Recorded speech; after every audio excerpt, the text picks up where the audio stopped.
بار بار ہم یہ بھی ریکویسٹ کر رہے ہیں کہ ہمیں میڈیسنز کی بھی سخت ضرورت ہے، food and non food items کی بھی ضرورت ہے، لیکن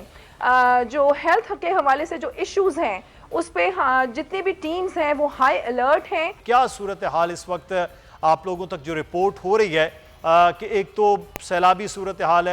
ہے، لوگوں تک خوراک پہنچانا اور باقی چیزیں وہ خاصا ایک مشکل کام ہے، لیکن ایک اب بیماریوں کا سلسلہ ہے جو چل نکلا ہے، اور اس کے لیے تو اب عام طور پر ان علاقوں میں بیسک ہیلتھ یونٹ یا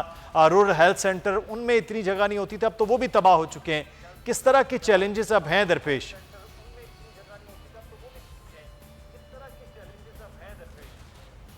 جی بسم اللہ الرحمن الرحیم۔ جیسا کہ آپ جانتے ہیں کہ جب بھی اس قسم کا کوئی ڈیزاسٹر کسی بھی جگہ پر آئے تو اس کے آفٹر ایفیکٹس جو ہوتے ہیں وہ بہت زیادہ ہوتے ہیں، اور بلوچستان میں یہ سلسلہ پچھلے 3 ماہ سے جاری ہے کہ پری مانسون سے یہ جو 13 جون سے یہ سلسلہ شروع ہوا تھا اور ابھی تک بھی یہ جاری ہے۔ اس کے ساتھ ساتھ ہیلتھ کے ایشوز، بالکل حکومت کو یہ پہلے سے ہی ہم آگاہ تھے کہ ہیلتھ ایشوز بہت زیادہ سامنے آئیں گے، کیونکہ جب بھی یہ فلڈز آتے ہیں تو اس کے بعد جو بیماریاں پھوٹتی ہیں اس پہ بھی قابو پانا بہت ضروری ہوتا ہے۔ تو ڈے فرسٹ سے اس حوالے سے بھی چیف منسٹر نے ہنگامی اجلاس بھی بلایا تھا، اور جتنے بھی اسٹیک ہولڈرز تھے اور جو ہیلتھ منسٹری تھی اس کی ذمہ داریاں انہیں سونپ دی گئی تھیں۔ ابھی بھی بلکہ تھوڑی دیر پہلے ڈی جی ہیلتھ سے میری بات ہوئی ہے اور وہ خود نصیر آباد کے بیس کیمپ میں موجود ہیں۔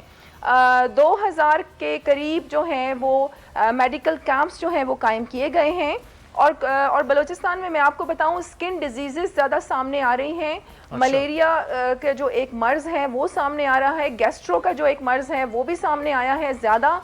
جس کے پیشنٹس ہیں، لیکن ہم نے initial stage per day first سے ہی جو ہیلتھ ایشوز تھے اس پہ قابو پانے کے لیے پلان بھی بنایا تھا، اور اسی طریقے سے ہیلتھ منسٹری کو انوالو کرتے ہوئے خود سیکرٹری ہیلتھ اور D G health on ground موجود تھے۔ جیسا کہ ابھی بھی میں نے آپ کو بتایا کہ ڈی جی ہیلتھ جو ہیں وہ اپنے بیس کیمپ میں ہیں اور میڈیکل کیمپس قائم کیے گئے ہیں، ڈاکٹرز آن ڈیوٹی ہیں، ریسورسز کی بے حد کمی ہے بلوچستان گورنمنٹ کو، اسی لیے بار بار ہم یہ بھی ریکویسٹ کر رہے ہیں کہ ہمیں میڈیسنز کی بھی سخت ضرورت ہے،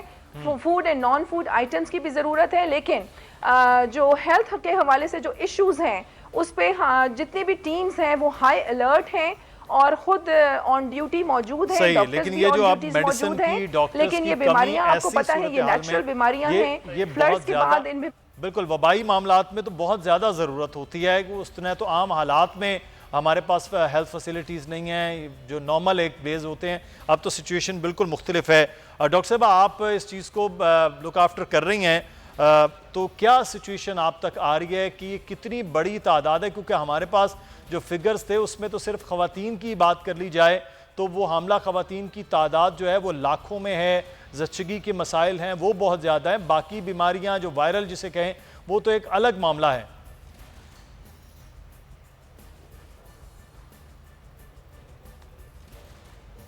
جی ڈاکٹر امت اللہ زرین صاحبہ۔ جی مدثر، اچھا شکریہ آپ نے مجھ سے پوچھا۔ اس میں ایسے ہے کہ واقعی میگنیچیوڈ مسائل کا انبار ہے اور صحت کے مسائل کا خاص طور پہ انبار ہے، اور بلوچستان میں واقعی سب سے پہلے اور بہت میسو سیلاب آیا۔ اہم مسئلہ یہ ہے ہیومن ریسورس کی کمی، ڈاکٹرز کی اور پیرامیڈکس کی کمی ہے۔ بلوچستان میں میڈیکل کالج ہی کم ہے، لہٰذا ڈاکٹرز بھی کم ہیں۔ تو الخدمت ہیلتھ فاؤنڈیشن پاکستان یہاں سے بھی ڈاکٹرز کی فراہمی کی کوشش کر رہی ہے، اور ہم اپنے ہیلتھ یونٹس اور فیلڈ ہاسپٹلس وہاں بنا رہے ہیں، 2 جگہ بن بھی چکے ہیں۔ تو جو سامنے مسائل آ رہے ہیں، اگر میں عورتوں اور بچوں کے حوالے سے بات کروں تو واقعی حاملہ عورتوں کی اچھی خاصی تعداد ہے، اور ان میں سے ایک اچھی خاصی تعداد ستمبر کے مہینے میں ہی ڈیلیور ہونے والی ہے یا بچوں کی پیدائش کے عمل سے گزرنے والی ہے، پھر کچھ آگے اکتوبر نومبر میں خون کی کمی ہے۔ یہ جو فلڈ ہٹ ایریاز ہیں ہمارے یہاں کے لوگ پہلے ہی نیوٹریشنلی انڈر نرشڈ تھے، میل نرشڈ تھے، غذائیت کی کمی کا شکار تھے، ان کے اندر خون کی کمی بھی تھی، غذائیت کی کمی بھی تھی، اوپر سے یہ 2-3 مہینے سے جو جن مسائل کا شکار ہیں اس کے ساتھ اور ان میں غذائیت کی کمی ہے، اور جیسے کہا کہ صاف ستھرا پینے کا پانی اور صحت و صفائی اور ٹوائلٹ کی فیسلٹیز، صاف ستھرا کھانا، بیسک مسائل اگر آپ دیکھیں تو ان کے shelter, food, clean drinking water اور سیف ہیلتھ کیئر ہے۔ اگر میں آپ کو ماں اور بچے کو چھوڑ کے بتاؤں، ایک تو زچگی کے مسائل ہیں جو جی اچھے خاصے ہیں بالکل ماں اور نیو بورن بچے کی، کہ وقت سے پہلے پیدائش بھی ہو سکتی ہے۔ جب اس طرح کی کلیمٹیز اور ڈیزاسٹرز آتے ہیں تو سٹریس بڑھتا ہے اور پیدائش بچوں کی وقت سے پہلے بھی ہو جی ہاں جاتی ہے۔ تو کمزور بچے، غذائیت کی کمی کا شکار نوزائیدہ بچے، آگے موسم سرد ہونے جا رہا ہے، آہستہ آہستہ شروع ہو رہا ہے، تو اس حساب سے ان کا ٹیمپریچر ریگولیشن، یہ ساری چیزوں کے مسائل ہیں۔ پھر ماؤں اور بچوں کے علاوہ 2 پاپولیشن سیگمنٹس ہمارے اور ہیں۔ ایک تو ایلڈرلی پاپولیشن ہے، جی جو ہمارے بزرگ ہیں، وہ بھی ایٹ رسک ہوتے ہیں بہت ساری چیزوں کے، ان کے جسم کے اعضاء، معدہ، جسم اتنا کام نہیں کرتا، اتنی بالکل مشقت نہیں برداشت کر سکتے۔ تیسرے ہماری پاپولیشن کا وہ حصہ ہے جو پہلے سے ہی، جنہیں ہم نان کمیونیکیبل ڈیزیزز کہتے ہیں، جیسے بلڈ پریشر کے، شوگر کے، دل کے، سانس کی بیماریوں کے یا دمے کے شکار یا ٹی بی کے شکار مریض ہیں۔ یہ 3 کیٹیگریز یہ ہو گئیں۔ جلدی صحیح بیماریاں اور کھڑے پانی کے واٹر لاگ والے ایریا میں سکن انفیکشنز بہت زیادہ ہیں، سکن ڈیزیزز، الرجیز ہیں اور ویپنگ وونڈز ہیں۔ میں ہوں عمران ریاض خان، اب آپ مجھے دیکھ پائیں گے صرف بول نیوز پر۔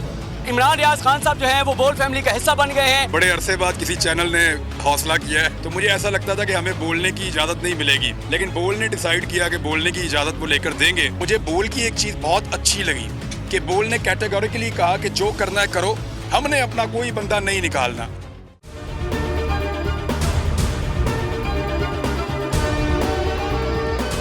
سب سے زیادہ ویوز، سب سے زیادہ ریلز اور سب سے زیادہ ریٹنگ کے ساتھ بول اب بھی نمبر 1 پوزیشن پر برقرار۔